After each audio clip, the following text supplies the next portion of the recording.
Socialism in Europe and Russian revolution. Last वाले episode में ना हम लोगों ने क्या देखा था कि यहाँ ना सार ने जैसे तैसे अपनी कुर्सी को बचा लिया। हुआ क्या, एक बार डूमा इलेक्ट हुई, डिसॉल्व कर दी 75 डेज के अंदर। दूसरी बार डूमा इलेक्ट हुई, 3 मंथ्स में डिसॉल्व कर दी। तीसरी बार डूमा इलेक्ट हुई तो वोटिंग लॉज को ही बदल दिया और उठा के कंजर्वेटिव पॉलिटिशियंस बिठा दिए ताकि अपने ही लोग बैठे पार्टी में तो कोई कुछ कहेगा ही नहीं मेरे को। ठीक है, ये थॉट लेके सार ने जैसे तैसे अपनी कुर्सी बचा ली, बड़ा जुगाड़ लगाया। मगर जुगाड़ तो जुगाड़ है जी, कितने दिन चलेगा। तो अब होने क्या वाला है यहाँ पे कि अब आ गया है वर्ल्ड वॉर फर्स्ट।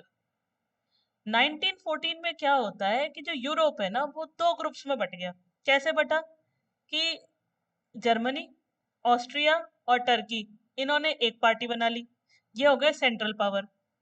वहीं पे फ्रांस, ब्रिटेन और रशिया, ये एलीट पावर हो गए। अब होता क्या है कि ये दोनों की दोनों पावर मिलकर लड़ रही है।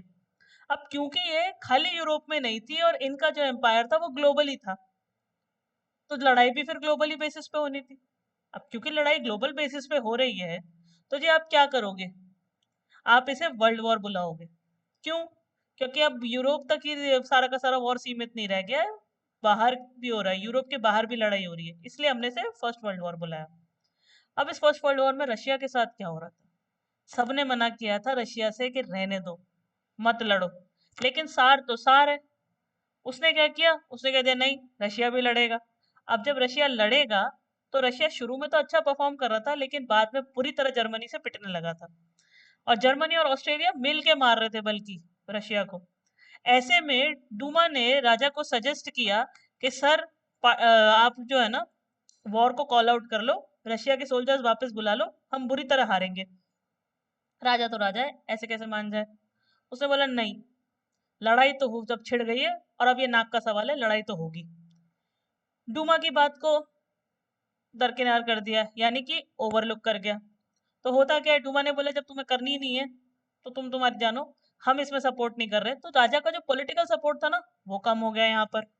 अब क्या होता है कि क्योंकि लड़ाई जर्मनी और ऑस्ट्रिया से मिलके हो रही थी, तो होता क्या है कि वहां पर ना एक जगह थी सेंट पीटर्सबर्ग करके, जो कि एक जर्मन नेम था। लेकिन अब इस जर्मन नेम को हटा के, क्योंकि एंटी जर्मन सेंटिमेंट्स डेवलप हो गए, तो पेट्रोग्रेड नाम रख दिया गया। अब क्या हुआ ना, इसकी वजह से जर्मनी की तरफ तो लड़ाई लोगों की छिड़ी गई थी, भाई नाराज तो थे ही। हो क्या रहा था कि लोग राजा से ये कह रहे हैं यार ये मान क्यों नहीं रहा है, दिक्कत क्या है, इसको दिख रहा है रशिया हार रहा है फिर भी ये वापस नहीं फॉलो आउट कर रहा, कहीं राजा बायस तो नहीं है। बायस होने का कारण क्या हो सकता है, कारण था सारीना एलेक्जेंड्रा का जर्मन ओरिजिन। सबको लगने लगा कि क्योंकि बात अब राजा के ससुराल की आ गई है तो दामाद जी अपने ससुराल को कैसे हारने देते। तो इसीलिए शायद राजा बायस हो गया है और कॉल आउट नहीं कर रहा है वॉर को। तीसरी कंडीशन क्या हुई कि राजा के जो एडवाइजर्स थे वो पुअर थे। पुअर क्या थे, फालतू की एडवाइस देता था। क्यों? क्योंकि एडवाइस ले रहा है बैठ के मॉन्क से, जिसका नाम था रासपुतिन। तो सबको क्या लगने लगा था कि यार एक तो ना ये राजा डूमा की नहीं सुन रहा, दूसरा इसकी जो रानी है वो जर्मन ओरिजिन को बिलोंग करती है तो इसका तो रिश्ता बैठा वहां से। तीसरी बात, ये डुमा की तो नहीं सुन रहा लेकिन एक मॉन्क की सुन रहा है जिसे लड़ाई के बारे में कुछ नहीं पता, पॉलिटिकल कनेक्ट्स के बारे में कोई आइडिया नहीं है। तो इसका मतलब इसका जो एडवाइजर है वो भी बेकार है, लेकिन उस बेकार एडवाइजर की ये बात सुन रहा है। तो ऐसे में क्या हुआ कि सार जो था वो अपनी ही पब्लिक या पॉपुलेशन में अपने अंदर कॉन्फिडेंस लूज करने लगा। यानी कि लोगों का जो भरोसा था वो सार के ऊपर से उठने लगा था। उधर वर्ल्ड वॉर की कंडीशन में क्या हो रहा था कि जर्मनी दो फ्रंट पे लड़ाई लड़ रहा था। जर्मनी और ऑस्ट्रेलिया ऑस्ट्रिया बेसिकली मिलके लड़ रहे थे। कैसे? एक ईस्टर्न फ्रंट पे रशिया के साथ लड़ रहे थे और वेस्टर्न फ्रंट पे फ्रांस के साथ लड़ रहे थे। मैं एक छोटा सा मैप दिखाती हूँ, एक मिनट रुको, है ना, हम पीछे चलते हैं थोड़ा सा इसमें। I show you something. ये देखो, ये वाला रीजन देखो ध्यान से। यहाँ पर, ये मैं हटा देती हूँ पहले। हाँ, यहाँ पर क्या होता है कि जो जर्मनी और ऑस्ट्रिया है ना, ये मिलके ईस्टर्न फ्रंट पे रशिया से लड़ रहे हैं और वेस्टर्न फ्रंट पे लड़ रहे हैं फ्रांस से, ठीक है, और ब्रिटेन से। अब कहानी कहाँ बैठी, हो क्या रहा था कि जब ये जर्मनी फ्रांस से लड़ रहा था ना तो यहाँ तो लड़ाई हो रही है ट्रेंचेस में। ट्रेंचेस मतलब वो ऐसे बड़े बड़े गड्ढे कर दिए, उसमें लोग उतर जाते थे और अपनी बंदूक ही खाली बाहर निकाल के शूटिंग एंगल पे रख के उसको और शूट करके ऐसे लड़ाई लड़ रहे थे। लेकिन रशिया की तरफ क्या हो रहा था, अच्छा खासा ये ओपन लैंड एरिया था, फील्ड थी। तो जो जर्मनी और ऑस्ट्रिया के सोल्जर्स थे, वो प्रॉपर लड़ाई करते थे अंदर की तरफ और रशिया को बुरी तरह हराते थे। अब आपको दिख रहा है कि रशिया हार रहा है, और रशिया इतनी बुरी तरह हार रहा था कि 1914 से लेके 1916 तक 70 लाख लोग, यानी कि 7 मिलियन कैजुअलिटीज हो चुकी थी रशियन सोल्जर्स की।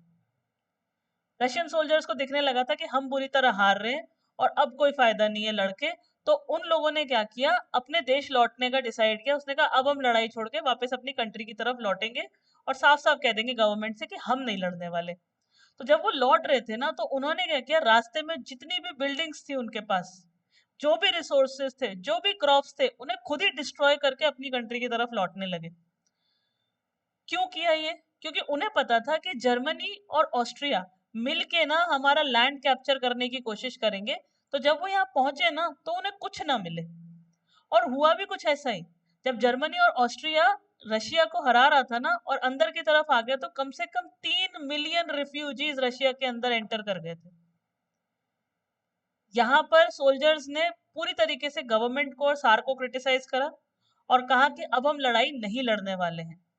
रशिया की कंडीशन, क्योंकि वो वॉर में थी, तो उसकी इंडस्ट्रीज तो पहले ही शट डाउन थी।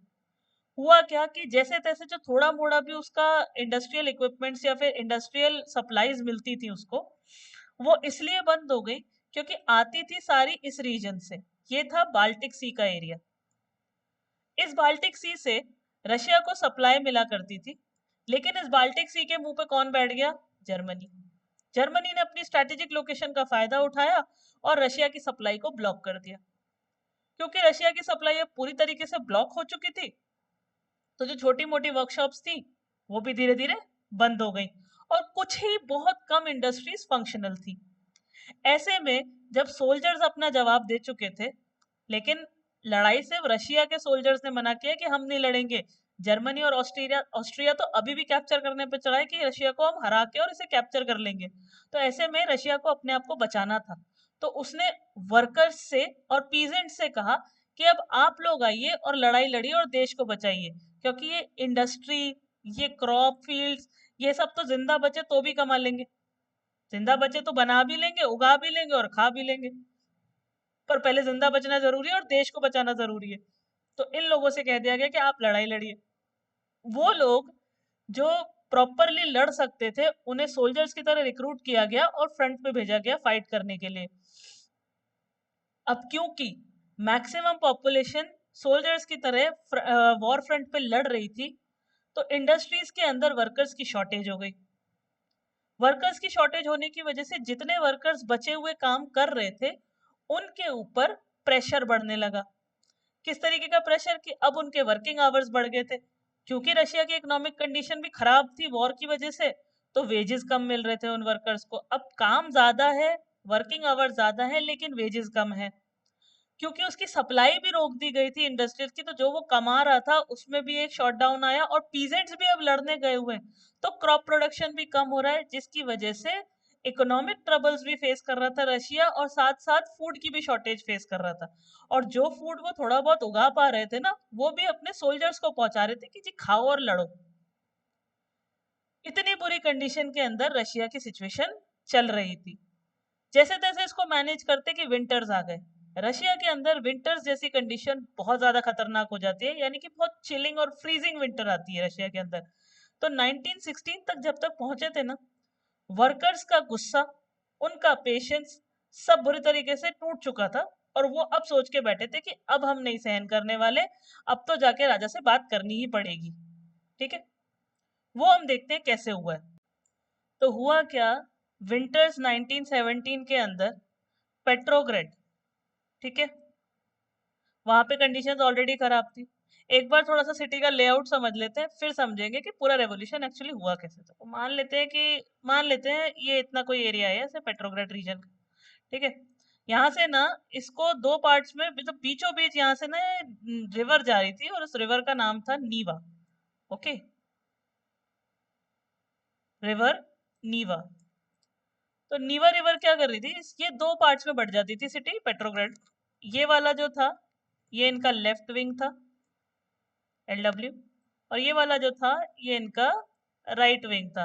या राइट बैंक कह लो, लेफ्ट बैंक राइट बैंक कह लो। तो लेफ्ट बैंक वाला जो एरिया था ना, वहां था विंटर पैलेस, ऑफिशियल बिल्डिंग्स, और वो प्लेसेस जहाँ पे डूमा बैठ के मीटिंग किया करती थी। तो सारी फैशनेबल बिल्डिंग्स थी इन लोगों की लेफ्ट बैंक की तरफ। तो राइट बैंक में क्या था? राइट बैंक में थी इंडस्ट्रीज, सर्वेंट क्वार्टर्स, ये सारी चीजें क्या थी? ये राइट बैंक के अंदर फैक्ट्रीज, ये सब यहाँ पे राइट बैंक में। सब लोग मिलके क्या डिसाइड करते हैं, ऐसे काम नहीं चलेगा, हमें ना इन लोगों के पास जाना पड़ेगा और यहाँ जाके इनके सामने प्रोटेस्ट करना पड़ेगा एक साथ जमा होके, तभी इन लोगों को हमारी डिमांड समझ में आएगी और ये लोग हमारी बात मानेंगे और हमारी प्रॉब्लम्स को सॉल्व करके देंगे। तो होता क्या है, 22 फरवरी को लॉकआउट होता है, एक पूरी की पूरी फैक्ट्री को बंद किया जाता है, उसके सारे वर्कर्स जमा होते हैं और डिसाइड करते हैं कि जी नीवा की लेफ्ट बैंक वाले एरिया पे अब हम जाएंगे और वहां जाके विंटर पैलेस के सामने प्रोटेस्ट करेंगे। ठीक है। इन्हीं के सपोर्ट में वहां पे और 50 फैक्ट्रीज थी, उन्होंने भी शटडाउन डिक्लेयर कर दिया और कह दिया हम तुम्हारे साथ स्ट्राइक करेंगे, चलो, क्योंकि सेम कंडीशन तुम्हारी सेम कंडीशन हमारी, यानी कि जो दुख तुम्हारा वो दुख हमारा, चलो हम भी स्ट्राइक करेंगे।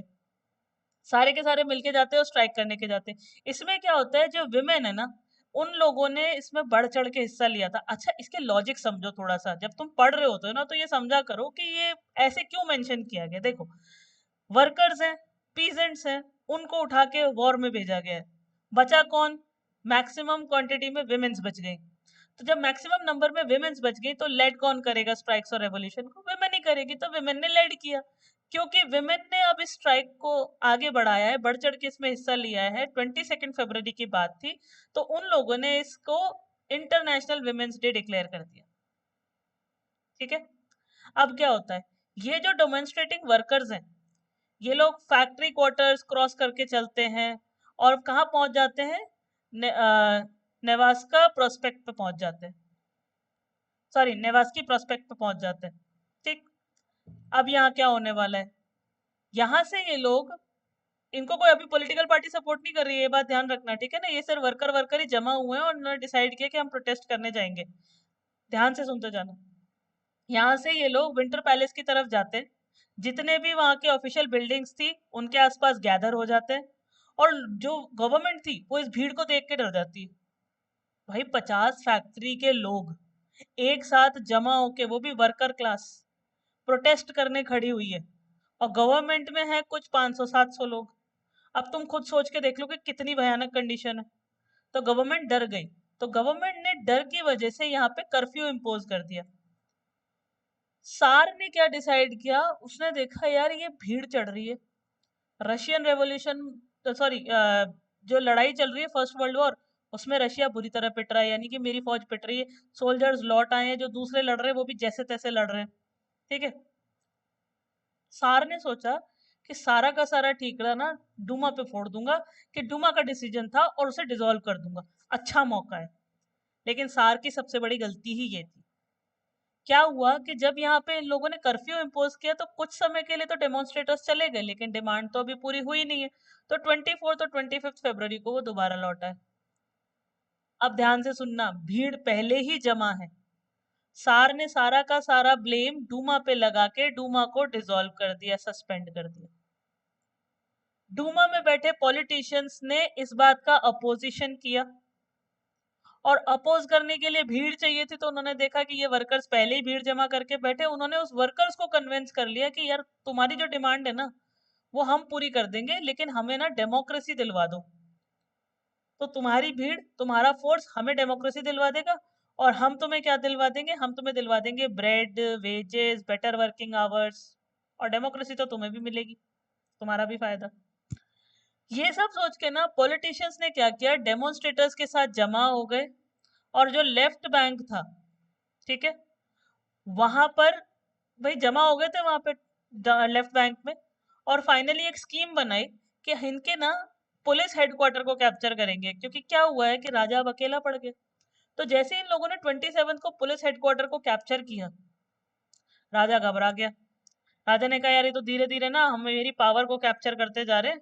तो राजा ने अपनी कैवेलरीज को अब ऑर्डर दिया कि मेरी बात सुनो, इन लोगों पे अटैक कर दो और किसी भी तरीके से इन लोगों को यहाँ से भगाओ।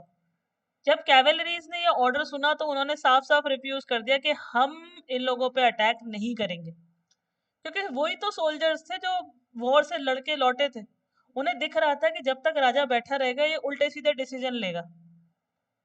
ठीक है, क्यों? क्योंकि बुड़बक है एक नंबर का, इसको समझ में ही नहीं आ रहा, ये मॉन्क की सुन रहा है जिसे कुछ नहीं पता। तो कैवेलरी भी जमा हो गई, कैवेलरी में सोल्जर्स ही थे, उन्होंने बोला नहीं, हम कोई वो नहीं करने वाले अटैक वटैक इन डेमोन्स्ट्रेटर्स पे। और बल्कि इतना हो गया कि जो मिलिट्री थी वो भी कैवेलरीज के साथ जाके मिल गई, उन्होंने कहा हम भी साथ ही खड़े हैं आपके। तो अब हुआ क्या है, बाय द इवनिंग जो सोल्जर्स थे और जो फैक्ट्री वर्कर्स थे जो कि स्ट्राइक कर रहे थे, वो दोनों मिल गए, एक साथ जमा हो गए, गैदर होते हैं और मिलके सोवियत बना लेते हैं। सोवियत यानी कि काउंसिल। इन्होंने जब ये काउंसिल बनाई है ना, तो ये काउंसिल बनी है डूमा के अंदर, जहाँ पे डूमा वाली मीटिंग होती थी। ठीक है, वहीं पे काउंसिल बनाए और डूमा के जो पॉलिटिशियंस थे वो भी अब इनके साथ जमा है। तो अब तुम सोचो क्या हो रहा है, स्ट्राइक वाले वर्कर्स भी इन्हीं के साथ है, मिलिट्री भी इन्हीं के पास है, डूमा के पॉलिटिशियंस भी इन्हीं के पास है, और सोशलिस्ट और लिबरल्स तो पहले ही इनके साथ बैठे हुए थे। अब पावर में कौन आ गया? राजा हो गया पूरी तरीके से कमजोर। तो जब इन लोगों को ये समझ में आ गया कि अब पावर हमारे ही पास है और सोवियत हम बना चुके हैं। अच्छा, एक चीज याद रखना कि ये सोवियत है ना, द पेट्रोग्रेड सोवियत के नाम से जानी गई। क्यों? सिंपल सा रीजन था, पेट्रोग्रेड में बनी थी तो द पेट्रोग्रेड सोवियत। ठीक है, बहुत सिंपल है। होता क्या है कि इन लोगों ने बोला अब तो अपना रूल आने वाला है, तो राजा से कह देते हैं कि भाई साहब सिंहासन छोड़ दो आप, नहीं तो ये जनता तैयार बैठी है, ये वैसे ही पटक के खींच लेगी तुम्हें। तो डायरेक्टली नहीं, लेकिन 4-5 लोगों की एक डेलीगेशन भेजी गई सार के पास और समझाया गया कि भाई आप अब एब्डिकेट हो जाओ, नहीं होते हो दिक्कत खड़ी हो जाएगी। तो 2 मार्च को सोवियत लीडर्स और डूमा ने एक प्रोविजनल गवर्नमेंट बनाई और वहीं पे राजा ने एब्डिकेट कर लिया, भाई मैं उतरता हूँ अपनी कुर्सी से। राजा उतर तो गया था लेकिन मानने वाला थोड़ी था। अभी आगे की कहानी में देखना क्या होता है। तो यहाँ क्या हुआ कि कंट्री को रन करना जरूरी था। क्यों? क्योंकि आपने डूमा पहले सस्पेंड करी थी, राजा आपने उतार ही दिया है। तो अब ऐसी अपहेवल की सिचुएशन में जहां अंदर भी लड़ाई चल रही है और वॉर फ्रंट भी एक खुला हुआ है, इस देश को एक गवर्नमेंट की जरूरत है। इसीलिए डूमा लीडर्स ने और सोवियत लीडर्स ने मिलके एक प्रोविजनल गवर्नमेंट बना ली। लेकिन डूमा लीडर्स और प्रोविजनल जो सोवियत लीडर्स थे, इनमें मैक्सिमम इन्फ्लुएंस था ना, वो इंडस्ट्रियलिस्ट का था, लैंड ओनर्स का था, मिलिट्री ऑफिशियल्स का था। तो थोड़ी परेशानी तो अभी भी आ रही थी। मगर इन लोगों ने ये प्रॉमिस किया था कि यार जब रशिया में हम लोग क्या करेंगे, एक तो यूनिवर्सल एडल्ट सफरेज दे देंगे, यानी कि सब लोग वोट कर पाएंगे। दूसरी चीज, अब जो रशिया का फ्यूचर है ना, वो एक कॉन्स्टिट्यूएंट असेंबली के हाथ में होगा जो कि लोग ही इलेक्ट करेंगे। ये बात वो कह चुके थे, लेकिन तब तक के लिए जब तक इलेक्शन की कंडीशन आए, बिकॉज जब तक सेटलमेंट नहीं होगा तब तक इलेक्शन हो नहीं सकते। तो ऐसे में कोई तो प्रोविजनल गवर्नमेंट चाहिए, तो वहां के लिए इन लोगों ने उस टाइम पीरियड के लिए प्रोविजनल गवर्नमेंट बना ली थी। अच्छा, ये जो पेट्रोग्रेड में हुआ था ना फेब्रवरी रेवोल्यूशन, इसी में इन लोगों ने मोनार्की को खत्म कर दिया। अब मोनार्की तो खत्म हो गई है लेकिन पूरी तरीके से रिपब्लिक नहीं हुआ है, पूरी तरीके से डेमोक्रेट नहीं बना है। या यूं कहा जाए कि जिस तरीके का सोशलिज्म रशिया के लिए देखा गया था, जिसका सपना सोचा गया था, अभी वो सपना आया नहीं है, पूरा नहीं हुआ है। तो अभी भी चीजें सेटल डाउन नहीं हुई है। अब होता क्या है, फेब्रवरी रेवोल्यूशन तो हो चुका। तो जैसा मैंने आपको बताया था कि प्रोविजनल गवर्नमेंट के अंदर आर्मी ऑफिशियल्स, लैंड ओनर्स और इंडस्ट्रियल्स जो थे उनका इन्फ्लुएंस थोड़ा ज्यादा था। और जो लिबरल्स थे और सोशलिस्ट थे वो ये कह रहे थे कि यार जब इलेक्टेड गवर्नमेंट होगी ना उसमें बैठ के काम करेंगे। ठीक है, तो ये ऐसे बट गई थी कहानी। अब आप खुद समझ जाओ कि जो लिबरल्स और सोशलिस्ट हैं वो ही है असली रेवोल्यूशनरीज। क्योंकि जो आर्मी ऑफिशियल्स हैं, लैंड ओनर्स और इंडस्ट्रियलिस्ट है, उन्हें नहीं बांटना किसी को कुछ भी, वो तो ओनर्स है ना, वो क्यों चाहेंगे कि उनकी चीजें बढ़ जाए और सबके में बराबर आ जाए। ठीक है, तो प्रोविजनल गवर्नमेंट फिर से दोबारा कैपिटलिस्ट के हाथ में है। और अब लिबरल्स और सोशलिस्ट इलेक्शन का इंतजार कर रहे हैं। इसी बीच में जो गवर्नमेंट आई थी उसने पहले तो रिस्ट्रिक्शंस हटा दी पब्लिक मीटिंग पे जो लगाए गए थे सार के थ्रू, और जब डूमा बनी थी तब भी लगा दिए गए थे, इलीगल डिक्लेयर कर दिया गया था, याद है? हाँ।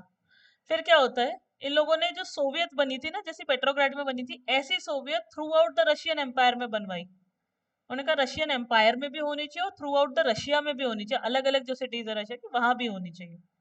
ठीक है, तो ऐसी सोवियत बनाएगी, लेकिन परेशानी क्या थी कि इन सोवियत में जो इलेक्शंस होते थे ना, उसका कोई एक प्रॉपर कॉमन सिस्टम नहीं था।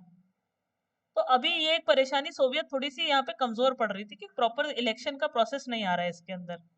तभी वहां तक क्या होता है कि अप्रैल 1917 में जो बोल्शेविक लीडर था व्लादिमीर लेनिन, वो अपने एग्जाइल से लौट आए, यानी कि सरकार वनवास से लौट चुके हैं। और जब वो लौटे वनवास से, तो उन्होंने क्या बोला कि यार हम ना 3 डिमांड रख रहे हैं। उसने क्या 3 डिमांड रखी, उसने बोला एक, हम चाहते हैं कि लड़ाई जो है वो बंद कर दी जाए, यानी कि वॉर खत्म कर दिया जाए। अच्छा, 1914 के अंदर भी ये लोग यही कह रहे थे कि हम लोग ना लड़ाई नहीं चाहते, प्लीज ये वॉर के अंदर रशिया इंक्लूड ना हो, लेकिन सार नहीं माना उस समय।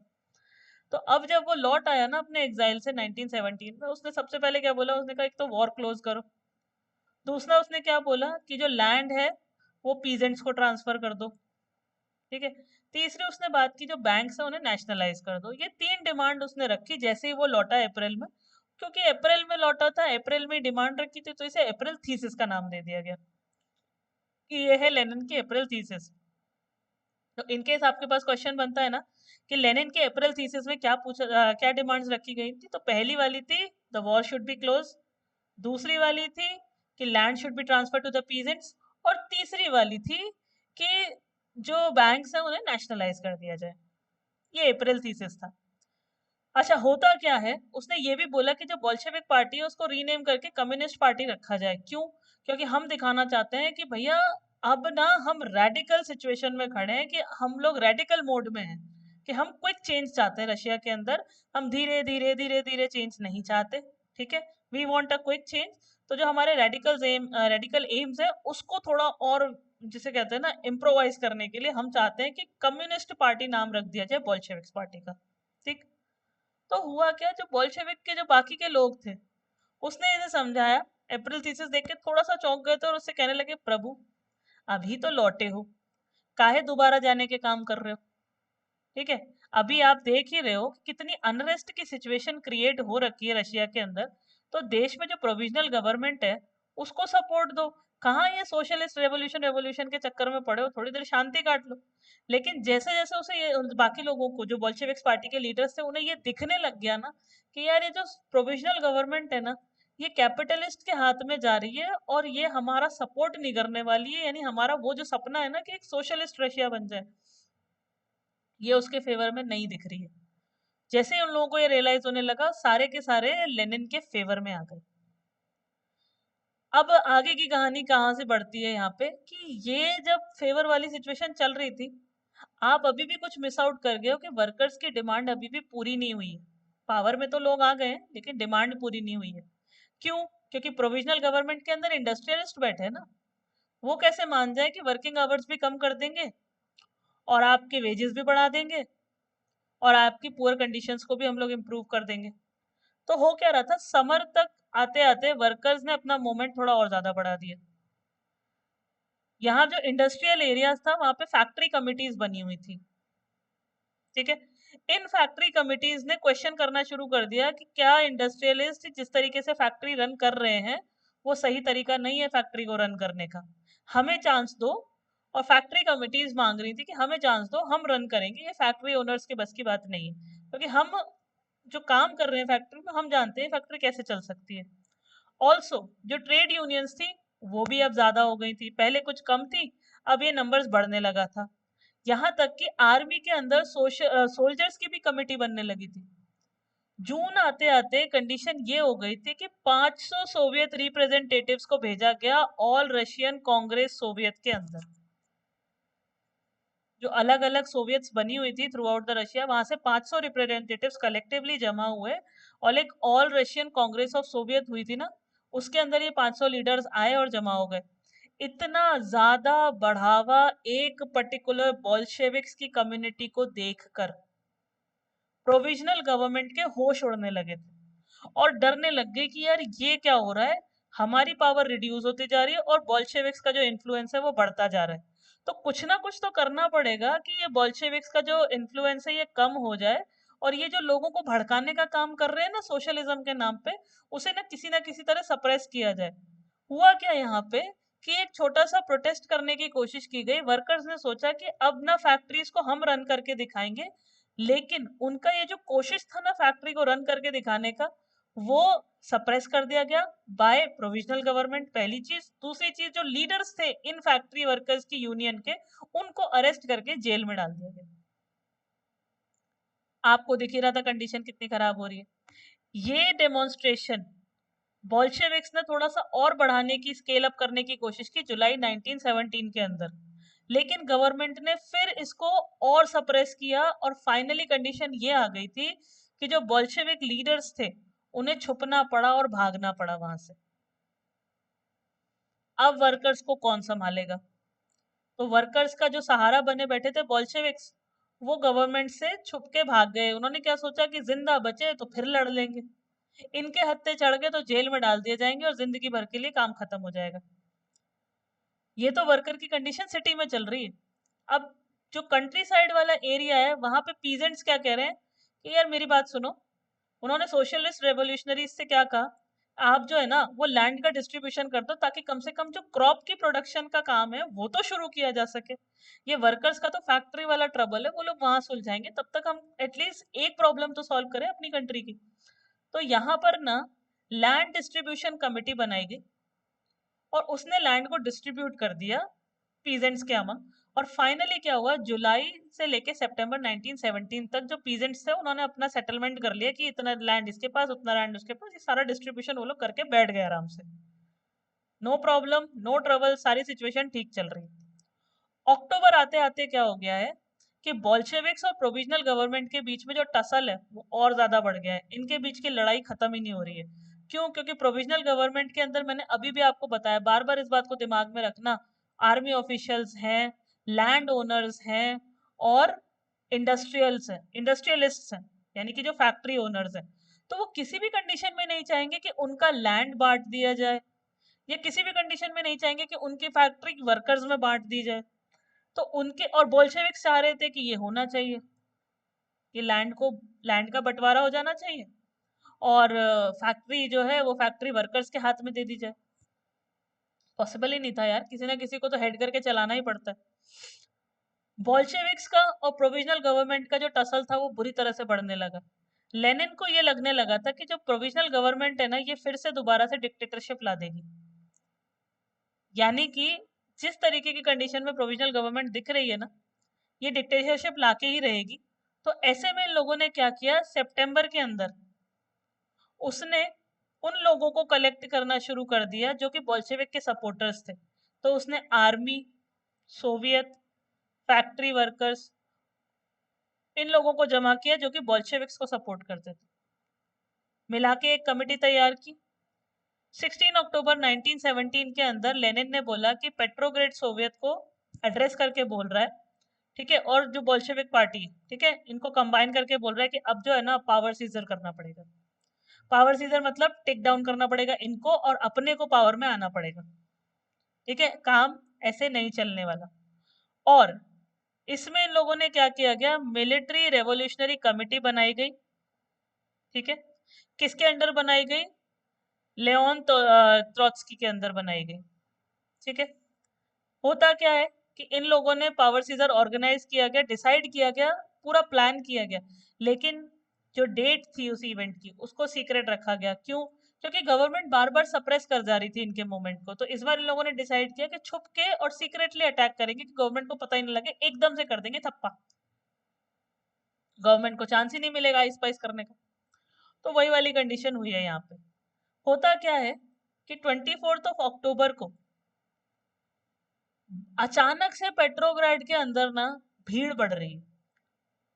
सडनली दिख रहा है कि बहुत सारे लोग पेट्रोग्राड की तरफ आ रहे हैं।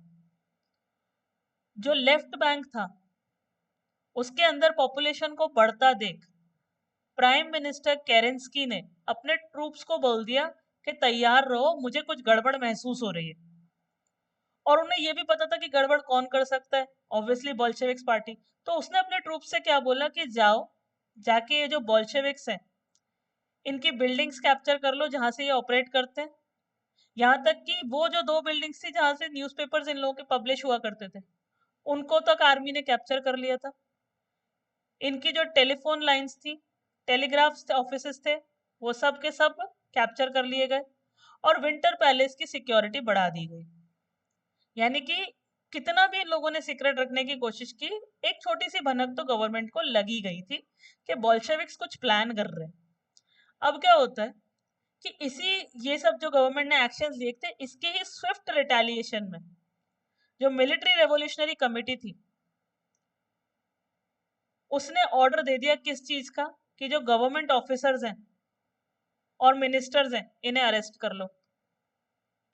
दूसरा इन लोगों ने क्या बोला कि शिप अरोरा निकाली जाए और विंटर पैलेस के ऊपर बमबारी शुरू कर दो, जो कि हुआ भी। विंटर पैलेस पे अटैक हो गया। बाकी के जो मिलिट्री वेसल्स थे उन्होंने इनके मिलिट्री पॉइंट्स को कैप्चर कर लिया। तो जो गवर्नमेंट जिस मिलिट्री का सहारा लेके बोल्शेविक्स के मूवमेंट को बार बार सप्रेस किया करती थी, अब उसे कैप्चर कर लिया गया है। मिलिट्री रेवोल्यूशनरी कमेटी ने लीडर्स को कैप्चर कर लीडर्स को अरेस्ट कर लिया है, गवर्नमेंट ऑफिशियल्स को अरेस्ट कर लिया है, बिल्डिंग को कैप्चर कर लिया गया है। जो विंटर पैलेस है उसके ऊपर बमबारी करके उसे कब्जे में ले लिया गया है।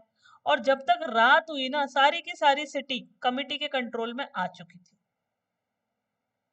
और जो मिनिस्टर्स थे उन्होंने खुद ही सरेंडर कर दिया, उन्होंने कहा भाई साहब मारना मत, हम खुद सरेंडर कर रहे हैं। ठीक है। फिर एक मीटिंग हुई ऑल रशियन कांग्रेस की, पेट्रोग्राड के अंदर हुई है। All Russian Congress of Soviet की मीटिंग हुई है पेट्रोग्राड के अंदर। और वहां फाइनली मेजोरिटी ने अप्रूव किया कि बोल्शेविक्स का एक्शन बिल्कुल सही था, कोई गलत नहीं हुआ इसके अंदर। लेकिन मिलिट्री रेवोल्यूशनरी कमिटी और प्रो गवर्नमेंट ट्रूप्स के अंदर एक बहुत भयानक लड़ाई हुई वहां पे, पूरी सिटी के अंदर। और इस हेवी फाइट के बाद फाइनली मॉस्को और पेट्रोग्राड वाला एरिया कैप्चर कर लिया गया। और इसमें दिसंबर तक लग गया, यानी कि अक्टूबर रेवोल्यूशन दिसंबर तक पूरा स्ट्रेच हुआ। और फाइनली अब बोल्शेविक्स ने पूरा का पूरा मॉस्को और पूरा का पूरा पेट्रोग्राड का एरिया कंट्रोल में ले लिया था अपने। तो ये था रशियन रेवोल्यूशन, जहां पे एक हुआ फेब्रुअरी रेवोल्यूशन और दूसरा हुआ अक्टूबर रेवोल्यूशन। ये दो मिला के रशियन रेवोल्यूशन हुए थे। तो आई गेस आपको ये वीडियो समझ आया होगा, पसंद भी आया होगा। आप प्लीज कोई शिकायत हो तो कमेंट सेक्शन में कमेंट में डालिए। ठीक है, we are most obliged to accept those things. ठीक है, कोई क्रिटिसिज्म, कोई प्रेज, किस तरीके से वीडियो ने आपकी हेल्प की, और अपने फ्रेंड्स के साथ भी शेयर कीजिए ताकि वो भी इसको आसान भाषा में समझ सके और पढ़ सके कि बेसिकली हुआ क्या है। तब तक के लिए stay tuned, we will meet you in the next video. और अब हम ये समझेंगे कि अक्टूबर रेवोल्यूशन के बाद कंडीशन कैसी चल रही थी, क्योंकि अभी भी कंडीशन रशिया में स्टेबलाइज हुई नहीं है, अभी होनी बाकी है। तो अक्टूबर रेवोल्यूशन के बाद क्या हुआ था वो हम देखेंगे नेक्स्ट वीडियो के अंदर। Till then take care, have a good day.